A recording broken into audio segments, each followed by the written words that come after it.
교수님 모셔야 돼요, 시간이. 네, 시간이 아까 없어가지고. 김영희 선생님이 얘기를 해주셨는데 그 주거권이라는 이야기를 해주셨어요. 사실 시설이 중요하기도 하지만 필요할 때 이용할 수 있는 그런 최소한의 안전망도 중요하지만 근본적인 건 사실 주거의 문제이거든요. 그렇죠. 그런데 또 하나 짚어야 될 게 빈곤, 그러니까 적정하지 않는 어떤 주거 형태에서 계시는 분들의 어떤 여름은 더 가혹하다. 아까 영상에서도 보셨듯이. 네. 네, 그렇잖아요. 그래서 주거권에 관한 이야기를 또 들어보도록 하겠습니다.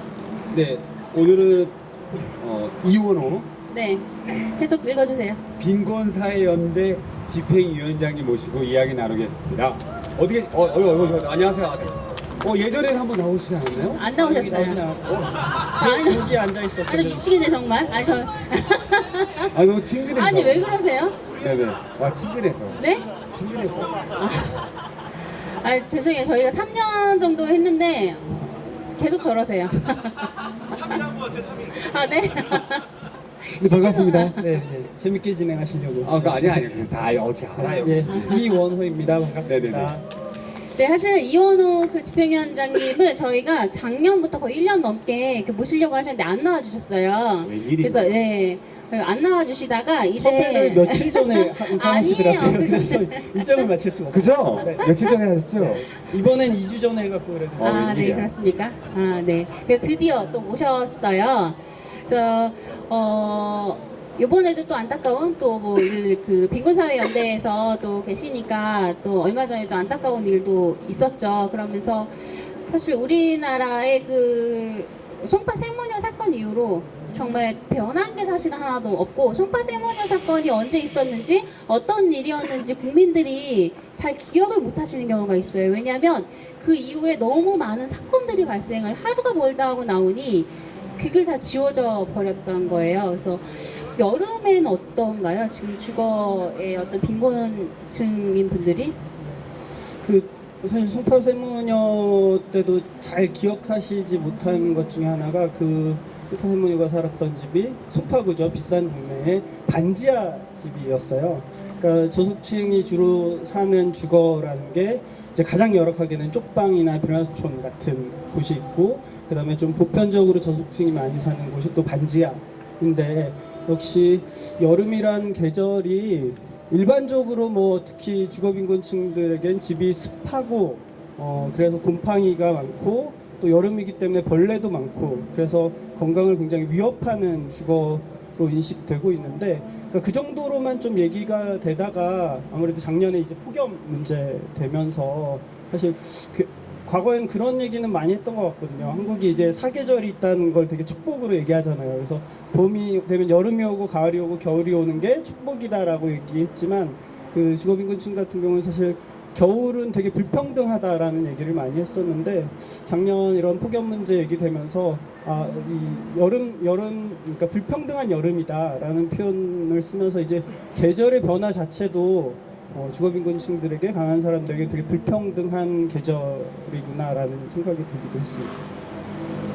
아무래도 공간이 작은 거라고 흔히 말하고, 이 쪽방청이 현재 아까 보니까 340만 명 분이 계시고 있고, 이 문제에 대해서 이제 저희가 여전히 바뀌지 않고 있다는 점이고, 그리고 이야기했지만 계속 이 같은 환경이라는 것이 그렇게 아까도 말씀한 것처럼 상당히 취약적인 사회적으로 몰고 가는 현실인데요. 그럼에도 불구하고 이분들이 이제 이 삶을 어떻게 우리가 좀 견인을 해야 되거나 관심을 가져야 되는데, 가장 부족한 점은 어떤 것 같아요, 일단? 사실 쪽방 계절과 관련돼서요? 네, 제 질문이 길어가지고. 네. 그냥 일반적으로 이제 쪽방 하면은, 그러니까 혼자 사시는 분들이 1인 가구가 살 수 있는 가장 저렴한 집이죠. 보증금 없이 살 수 있는. 그런데 가장 저렴하면서 가장 비싼 집이 쪽방이잖아요. 왜냐하면 보증금 없이 서울 같은 경우는 한 20에서 25만 원 정도이고 보통 23만 원, 5만 원 정도 되는데, 그게 이제 가난한 1인 가구가 한 달 월세에 살 수 있는 가장 저렴한 방이지만, 사실 평수 면적 대비 주거비는 서울 아파트보다도 4배가 비싼 거거든요. 평당 임대료가. 그래서 사실상 사람이 살기에 적절하지 않은 집임에도 불구하고 가장 비싼 임대료를 내고 사는 곳이 쪽방이고, 그런 쪽방에서 특히 이제 여름이나 겨울 같은 계절은 사실상 좀 많이 살기 힘든 계절이죠. 제가 뭐 이번 여름이 오기 전인데 작년이 워낙 더웠으니까 뭐 올 봄에 만났던 분한테 작년 여름 어떻게 지내셨냐고 그랬더니 그분은 이제 청량리 쪽에 있는 여인숙이죠. 뭐 네네. 사실상 쪽방과 다름없는 달방에 사시는 분이었는데 자긴 그 작년 여름에 2달 동안은 서울역에서 노숙하면서 지냈다고 하더라고요. 사실상 집에 있는 것보다 거리에 있는 게 더 안전한 그런 곳이 또 쪽방이 되어버렸죠. 쪽방 관련되거나 아니면 비적정 주거에 계신 분들에 대한 어떤 폭염이나 이런 지원책은 있었나요? 그러니까 무더위 쉼터라고 곳곳에 만들어놨는데 제가 저희 동네 무더위 쉼터라고 해서 유심히 봤더니 놀이터 구석에 있는 경로당이 보이지 않는 글자로 작은 글자로 무더위 쉼터였고 주간에 이용하는 무더위 쉼터가 다르고 야간은 또 다르다라는 야간이 거예요. 틀려요? 네, 그래서 과연 그렇게 해서 누가 어르신이나 뭐 장애를 가지신 분이시거나 비적정 주거에 사시는 분들이 그걸 찾아서 계속 이동을 하셔야 되거나 24시간 이용할 수 있는 공간이 거의 없더라고요. 그래서 그런 지원 대책이 작년 이후에 또 새로 생긴 것들이 있는지 냉방비를 지원한다던가. 뭐 제가 정확히 다 알고 있지는 못한데 사실 이 폭염이 이 재난으로 이 법으로 인정된 게 작년 9월에 재난안전법이 바뀌면서 그 전에는 폭염이 재난에 들어가지 않았었죠. 근데 아마 작년에 그 폭염을 겪고 나서 법이 개정되면서 그렇게 됐는데 그 이후에 뭐 정책들이 조금씩 만들어지고 있는 것 같긴 해요. 특히 이제 뭐 올해부터 시작한 것 중에 에너지재단에서 창문 일체형 에어컨을 저소득층한테 보급하는 사업을 하고 있어요. 그게 한 해에 뭐 600억인가요? 제가 정확히는 모르겠는데 그건 아마 1년 내내 겨울철 지원까지 포함한 거겠지만 이제 그런 것들이 새로 시작되기는 했는데 이게 문제가 그 지원 대상이 기초생활 수급가구 중에 의료급여랑 생계급여 수급자이고 주거급여 같은 경우는 이제 집수리 지원을 받는 그러니까 집을 소유하고 계신 분들에게만 좀 해당이 되고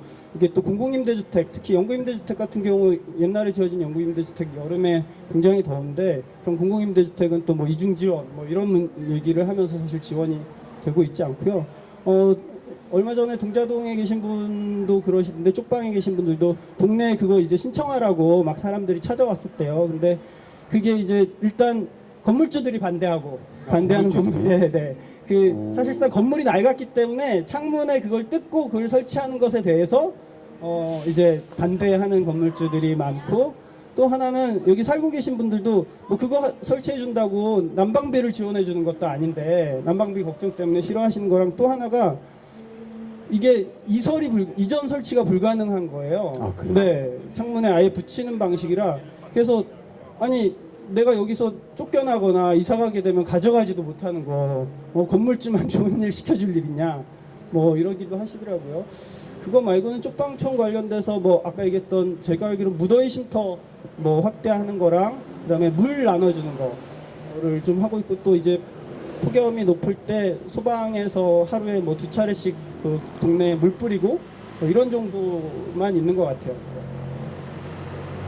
제가 듣기엔 별로 근본적인 대책이나 이런 것들은 사실 아니고 어떤 그 뉴스에 그 서울에 뭐 굉장히 그 재정 자리도 높은 그 구에서 과장이 나와서 냉매트 뭐 성크기 나눠주겠다 이런 걸로 너무 자랑스럽게 얘기를 하고 다니는 걸 보고서는 한 여름에 사실 선풍기 트는 거 소용없고 냉매트는 시원할 때 시원하고 더울 때 뜨겁잖아요. 몸의 열기가 네.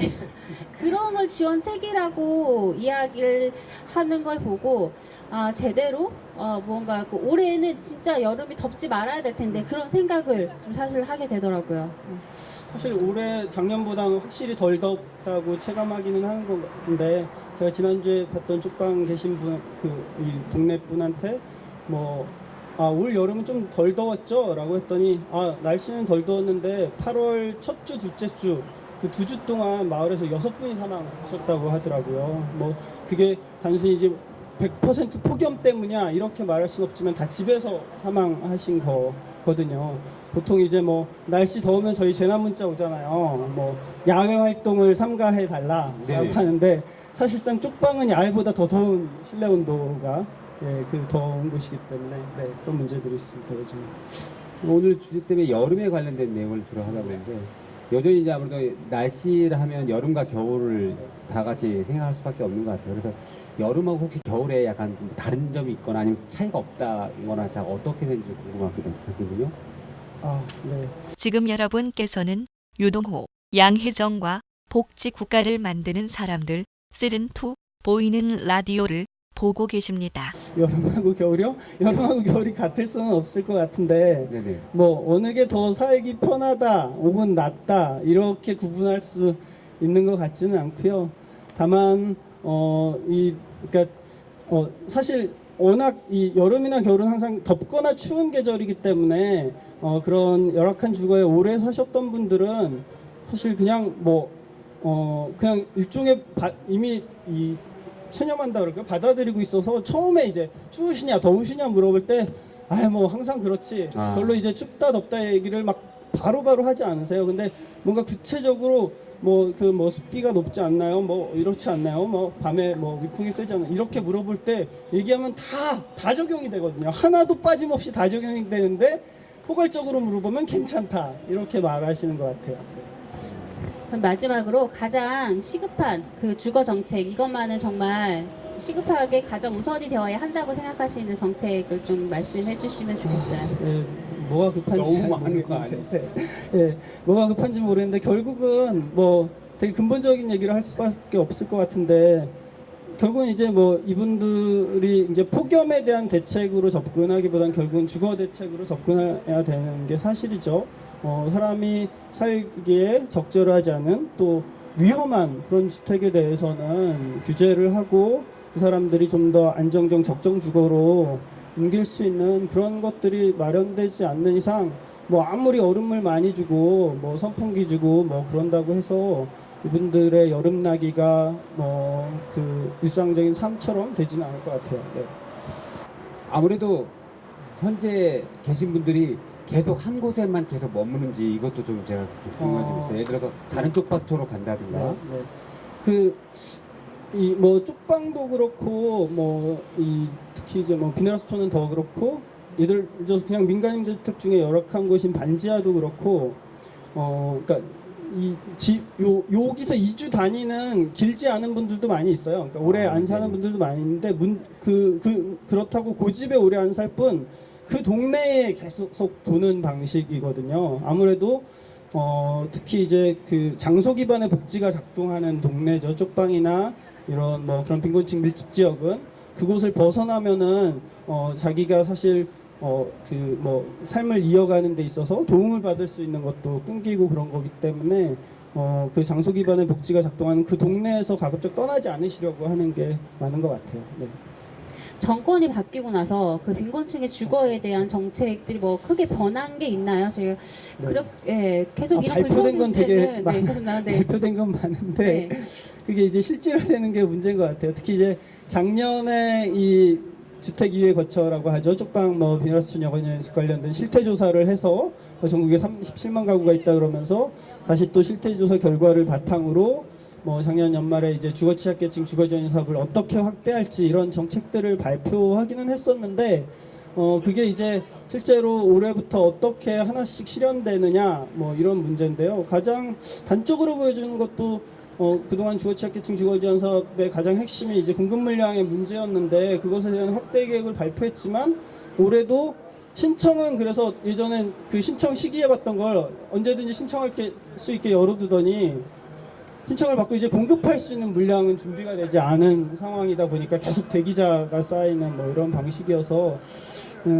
새롭게 추진하겠다라고 약속한 이런 정책들이 구체적으로 실현되는 데 있어서는 아직 좀 많이 미진하거나 의심스러운 게 사실인 것 같아요. 제가 마저 거짓말할 때 많이 했던 거 방식하고 똑같네요. 받아 내가 다 해줄게. 시청해. 결국은 아무것도 없네요. 제가 항상 그런 건 아닌데. 네네. 이거 듣고 보니까 그 선생님 이 일이 쉬운 일은 아닌데 어떻게 되게 관심을 갖게 됐어요? 네. 혹시 쪽방 쪽에 어떻게 살다 그런 거 보니까 보통 이제 너 어떻게 하다 운동하게 됐냐 그럼 대부분 선배 잘못 만나서 선배. 그거 위험한데, 그거. 저는 뭐 웬일이야. 선배랑 상관없이 대학 때 제가 이제 빈민운동 동아리를 제 발로 찾아가서 그때는 그냥 거기가 이 달동네 무너진 담장 싸주는 동아리인 줄 알고 찾아갔거든요. 근데 그게 운동권 동아리인지 몰랐어요. 네, 그렇습니다. 이거 선배 조심해야 되는데. 네. 그래서 지금까지 이어져 오셨군요. 네. 그럼 내년 그 총선이 있잖아요. 그 총선을 앞두고 또 주거권에 대해서 좀 또 활동하시거나 목표로 두고 있는 지점이 있는지. 사실 이 주거 문제가 뭐 오늘도 뭐 쪽방이나 이런 열악한 곳에 사시는 분들 얘기를 했지만 굉장히 보편적인 문제이잖아요. 우리 여기 계신 분들 중에 집을 소유했건 안 했건 다 집 때문에 고민하고 걱정하고 있을 텐데 이게 그럼에도 불구하고 보편적인 요구, 운동으로는 좀 얘기되지 못한 것 같아요. 그래서 특히 이제 세입자들 문제 같은 경우도 제대로 좀 사회적 목소리로 나오지 못했고 그래서 뭐 총선을 경과하면서도 계속 우리들의 주거권 이런 것들을 좀 보편적으로 주장하고 요구하는 것들을 좀 같이 해야 되지 않을까 생각합니다. 네. 뭐 짧은 시간이지만 많은 얘기를 해주셔서 많은 도움이 되었습니다. 감사합니다. 네, 감사합니다. 네, 고맙습니다.